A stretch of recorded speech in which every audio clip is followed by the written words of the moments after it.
আসসালামু আলাইকুম। আমি হাবিবুর রশিদ হাবিব, ঢাকা ৯ ধানের শীষের প্রার্থী। আমার জন্য একটু দোয়া করবেন। আর আমি এই এলাকার ছেলে, আমি ছাত্রদল সেন্ট্রাল সেক্রেটারি ছিলাম, নির্বাহী কমিটির সদস্য।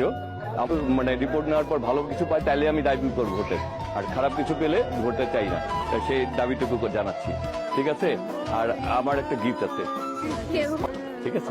এই শীতের মধ্যে অন্য যা সর্দি লেগে আছে পরে কিন্তু কাছে আসতে দিন, কারণ একজনের থেকে আরেকজনের ছড়ায়। আপনার ছড়াইলে আপনিও তো বুঝবেন না, আমাদের তো বয়স হয়েছে, একটু সর্দি হবে থাকবে, আমরা চলতে পারি, কিন্তু ওর কাশি হবে, শ্বাসকষ্ট হবে, অনেক কষ্ট হবে। তো যাদের সর্দি আছে একটু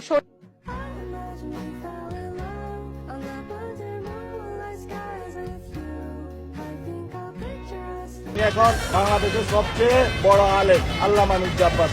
ঘুম থেকে উঠে মানুষ নামাজ কালাম পড়ে আল্লাহর নাম নেয়। একজন আছেন উনি প্রথমে আমার নাম নেন। মির্জা আব্বাস মির্জা আব্বাস মির্জা আব্বাস মির্জা আব্বাস মির্জা আব্বাস মির্জা আব্বাস মির্জা আব্বাস মির্জা আব্বাস সাহেব। মির্জা আব্বাস মির্জা আব্বাস মির্জা আব্বাস ৭১ দিয়ে